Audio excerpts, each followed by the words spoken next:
ಮನದಲ್ಲಿ ಒಂದಿಷ್ಟು ಭಕ್ತಿ, ಹೃದಯದಲ್ಲಿ ಭಗವಂತ ನೆಲೆಸಿದ್ದರೆ ಸಾಕು, ಅಸಾಧ್ಯವನ್ನು ಕೂಡ ಸಾಧಿಸಬಹುದು. ಹೌದು ವೀಕ್ಷಕರೇ, ಪ್ರತಿ ವರ್ಷ ಯುಗಾದಿಯ ಸಮಯದಲ್ಲಿ ತಂಡೋಪತಂಡವಾಗಿ ಶ್ರೀಶೈಲಕ್ಕೆ ಪಾದಯಾತ್ರೆ ಮಾಡುತ್ತಿದ್ದ ಭಕ್ತರನ್ನ ನೋಡಿ ನನ್ನ ಮನಸ್ಸಿಗೆ ತುಂಬಾನೇ ಖುಷಿಯಾಗುತ್ತಿತ್ತು. ಬದುಕಿರುವಾಗಲೇ ಒಮ್ಮೆಯಾದರೂ ಶ್ರೀಶೈಲಕ್ಕೆ ನಾನೂ ಕೂಡ ಪಾದಯಾತ್ರೆ ಮಾಡಬೇಕೆಂದು ಮಹದಾಸೆ ಇಟ್ಟುಕೊಂಡಿದ್ದ ನನಗೆ ಈ ವರ್ಷ ಶ್ರೀಶೈಲಕ್ಕೆ ಸಮೀಪದಲ್ಲಿರುವ ವೆಂಕಟಾಪುರದಿಂದ ಶ್ರೀಶೈಲ ಮಲ್ಲಿಕಾರ್ಜುನನ ದಿವ್ಯ ದರ್ಶನದವರೆಗೂ ನಡೆದುಕೊಂಡು ಹೋಗುವ ಸೌಭಾಗ್ಯ ನನ್ನದಾಗಿದ್ದರಿಂದ ಈ ಜೀವನ ಪಾನವಾದಷ್ಟೇ ಆನಂದ ಮನಸ್ಸಲ್ಲಿ.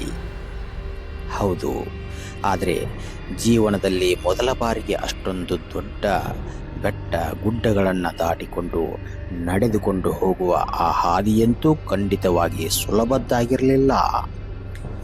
ಆದರೆ 4 ಜನರ ನಮ್ಮ ಪ್ರೀತಿಯ ತಂಡ ಜೊತೆಗಿದ್ದರಿಂದ ಹೇಗೋ ದಾಟಿಕೊಂಡು ಬಂದೆ. ಅಲ್ಲಿ ನನಗೆ ಸಿಕ್ಕಿದ್ದು ಸ್ವಲ್ಪ ಕಹಿ, ಸ್ವಲ್ಪ ಸಿಹಿಯಾದ ಅನುಭವವಾದರೂ ಕೂಡ ಭಗವಂತನ ದಯೆಯಿಂದ ಅದೊಂದು ಮರೆಯಲಾಗದ ಕ್ಷಣವೆಂದು ಭಾವಿಸುತ್ತೇನೆ.